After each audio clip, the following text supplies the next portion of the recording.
Fala galera, sou o André Santos, essa é a nossa aula de número 2 do terceiro módulo. Na aula passada nós aprendemos sobre os acordes, sobre as cifras, né? Vocês viram na tela a forma da gente cifrar o que a gente estava falando, né? Dessa combinação de sons.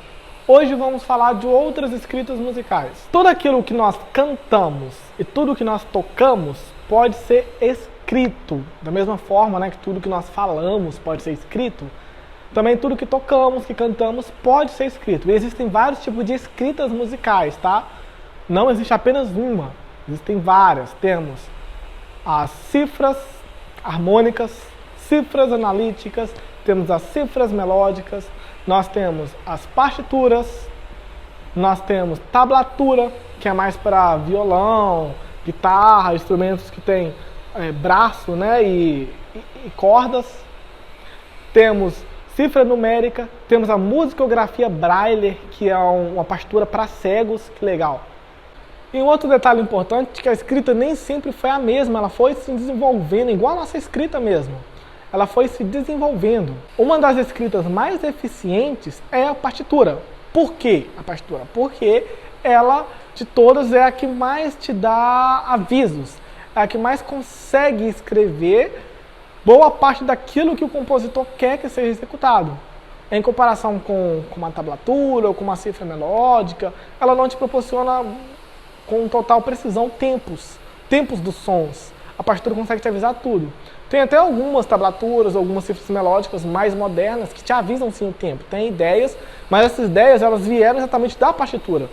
Então, de todas, a partitura ela ainda é a mais indicada para você aprender, ainda é a que mais consegue passar determinadas informações. Da mesma forma que quando você pega um texto que conta uma história que você não conhecia, você consegue ler essa história, você consegue falar essa história, você pode pegar para o teu filho, para o teu irmão mais novo, qualquer pessoa que for, você consegue pegar aquele livro, se você souber ler, e contar e ler, mesmo você não tendo conhecido antes, você vai conseguir falar dessa história.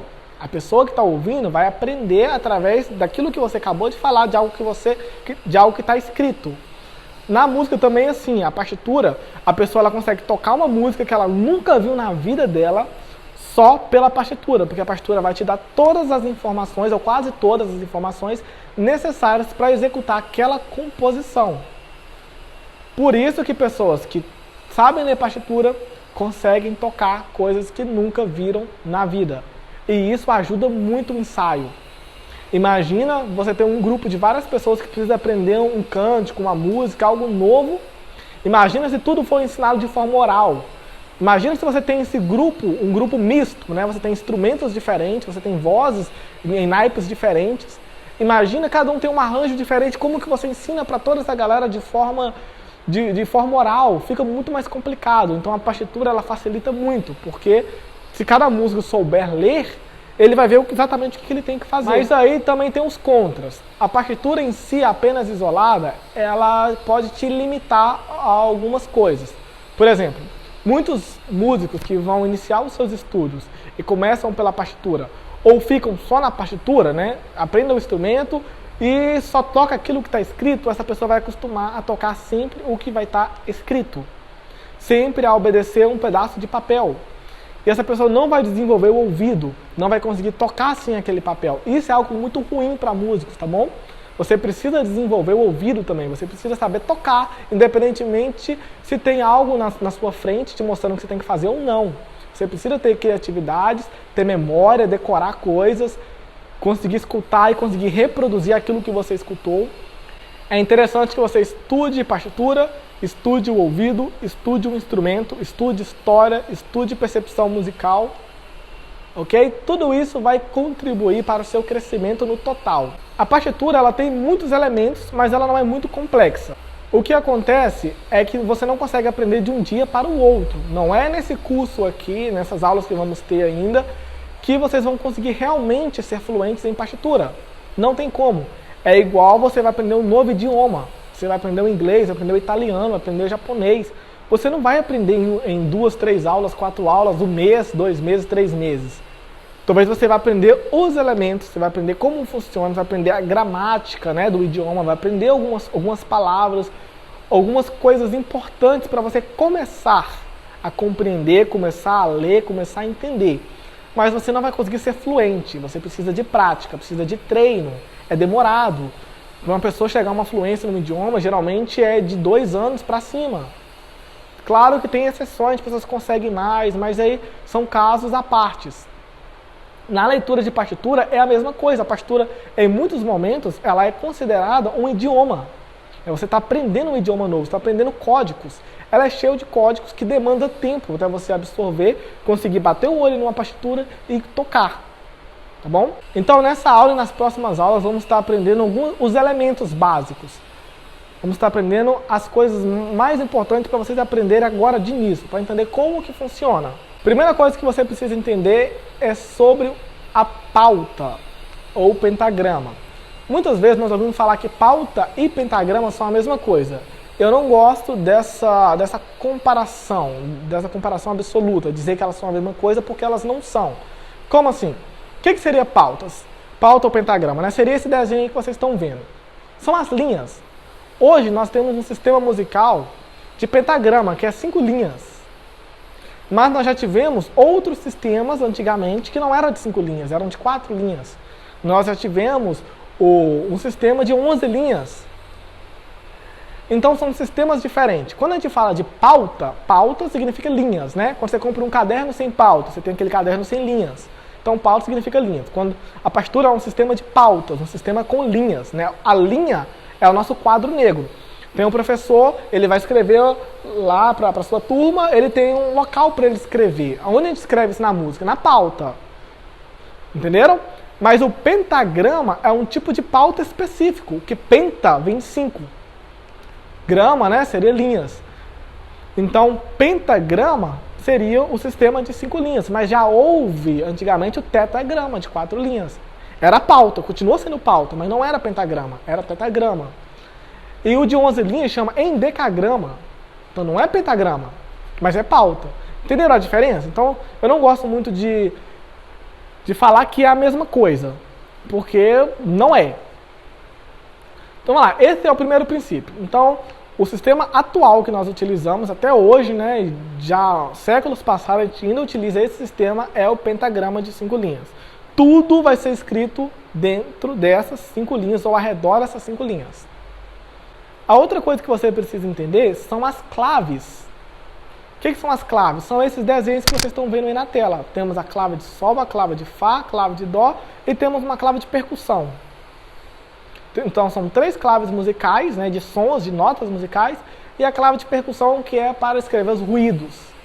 O som da bateria, prato, todos aqueles instrumentos que a gente falou, que eram instrumentos de sons de frequências indefinidas. Para que serve a clave? A clave vem da palavra chave, né? A clave ela é responsável de dar nome para as linhas. As linhas em si não possuem nome. Então a clave de Sol, na maioria das vezes, ela é escrita em cima da segunda linha. Ela nasce na segunda linha, ela mora na segunda linha. Então a segunda linha passa a ter o nome dela. A clave de Sol, então a segunda linha passa a chamar Sol. Tudo que for colocado em cima da segunda linha, toda figura, toda notinha que estiver em cima da segunda linha, vai ser a nota Sol. Entendido? E a clave de Sol é usada para instrumentos de sons médio agudo. Então, flauta, clarineta, saxofone, trompete, a voz das mulheres, tudo isso na clave de Sol. Violino. A clave de Fá, ela é escrita na 4ª linha, ela nasce na 4ª linha, então a 4ª linha passa a chamar Fá. Então tudo que é grafado na 4ª linha é Fá e assim por diante. Nessa 4ª linha Fá, o espaço logo acima é o Sol. No sistema de pautas, gente, a gente conta sempre assim, ó, se a figura ela está em cima da linha, a linha chama Fá, o próximo local para se escrever vai ser o espaço, não é a outra linha. Primeiro tem o espaço logo acima, vai ser o Sol, seria o Sol, né?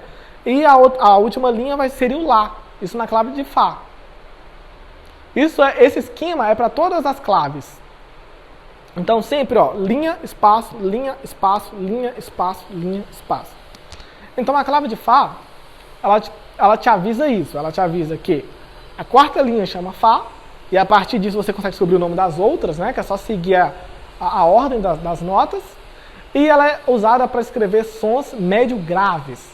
o som das vozes dos homens, som do trombone, violoncelo, contrabaixo, bombardino, tuba, o fagote. Todos esses instrumentos são escritos na clave de Fá. E temos a clave de Dó, que geralmente ela é escrita na terceira linha. As claves elas podem ser escritas em outras linhas também, tá? Mas no mais comum de tudo é essa que eu estou falando para vocês. A clave de Sol na segunda, a clave de Fá na quarta e a clave de Dó na linha do meio, na terceira linha. Se ela está na linha do meio, a linha do meio passa a chamar Dó.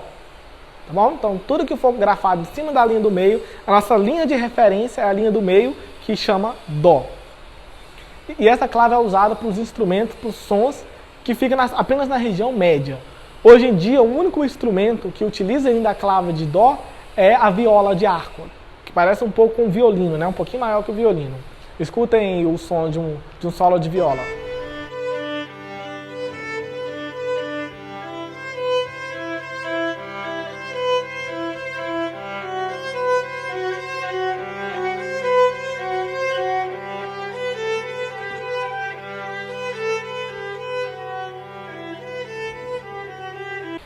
Já a clave de percussão, como ela não é clave de nota musical, não tem dó, não tem ré, ela é para grafar o som dos instrumentos de percussão, de sons irregulares. E aí vai depender de instrumento para instrumento, tá? Uma partitura de bateria, por exemplo, ela vai ter os locais específicos. Se for grafada na linha tal, é o prato. Se for grafada no espaço tal, é o bumbo. Se for grafado no espaço tal, é o surdo. Né? São as peças da bateria. Então, cada instrumento de percussão vai ter o seu formato, a sua configuração, a sua descrição de como ler aquela partitura de percussão, um pouquinho mais complexo. Então, vamos lá. Já entendemos a pauta, que é a primeira coisa que nós escrevemos, que é o nosso quadro. A clave, porque sem a clave a gente não consegue saber que nota que é. O outro ponto que vai ter é a armadura de clave. O que é a armadura de clave? São esses sinais, esses acidentes que vêm logo após a clave. Quando você vê aí, ó, alguns exemplos. Sustenidos, vários sustenidos, um sustenido, exemplos agora com bemóis. Isso a gente chama de armadura de clave, está querendo indicar os acidentes fixos. Quando você vê lá que tem um sustenido ali logo depois da clave de Sol, quer dizer que todo Fá, repara que ele está em cima da linha do Fá, todo Fá vai ser sustenido. Aí a gente vai lembrar, qual é a escala que tem apenas um sustenido e que é o Fá? Escala de Sol maior. Então você vê lá, a armadura de clave de 5 sustenidos. Qual é a escala que tem 5 sustenidos? Escala de Si maior. Entenderam? Então a armadura de clave, pela quantidade de acidentes, que vai te indicar qual é a escala que está. Qual a tonalidade? Está em Dó maior? Está em Ré maior? Está em Mi bemol? É através disso. O próximo passo, que é grafado na partitura, é a fórmula de compasso. A fórmula de compasso geralmente é essa fração, que vem logo após a armadura de clave. Olha só. A gente lê 4 por 4, quando você tem esse 4, ou a fração, né, e o 4, em 3 por 4, 6 por 8 e assim por diante. Tem também a possibilidade de aparecer esse desenho, né, que parece a letra C. Nesse caso aí seria a mesma coisa de um 4 por 4. Não vou entrar em muito detalhe nisso agora. Mas aí a fórmula de compasso, ela serve para poder marcar a hierarquia dos pulsos. Como assim? Toda música ela tem uma hierarquia de pulsos. Se você escutar Parabéns para você, você vai ver, ó. Parabéns pra você nessa data querida. Qual que são a hierarquia dos pulsos? Ó, 1, 2, 3, 1, 2, 3, 1, 2, 3, 1, 2, 3. Se eu tocar uma outra coisa, por exemplo, o solo lá da Nona Sinfonia de Beethoven.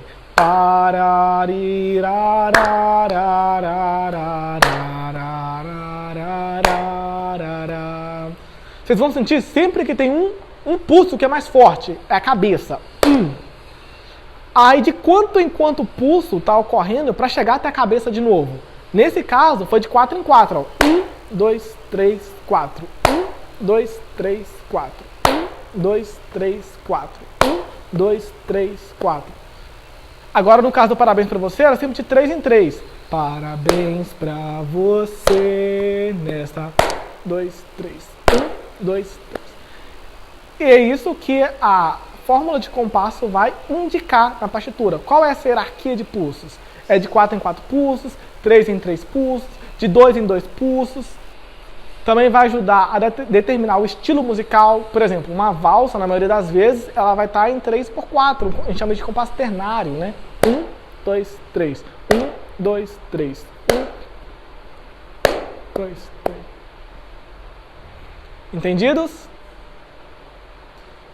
E um outro elemento extremamente importante de vocês entenderem são as figuras musicais. As figuras musicais são essas aí que vocês estão vendo na tela. E na próxima aula vamos falar direitinho sobre o nome de cada uma delas, sobre como funciona, para que ela serve, qual que é a diferença de uma para outra, tá bom? As figuras musicais elas estão ligadas ao tempo, à duração do som. Elas em si não te falam qual nota que é, mas sim por quanto pulso, né, aquele som vai durar. Então, pessoal, essa foi a nossa aula de número 2. Espero vocês na próxima aula.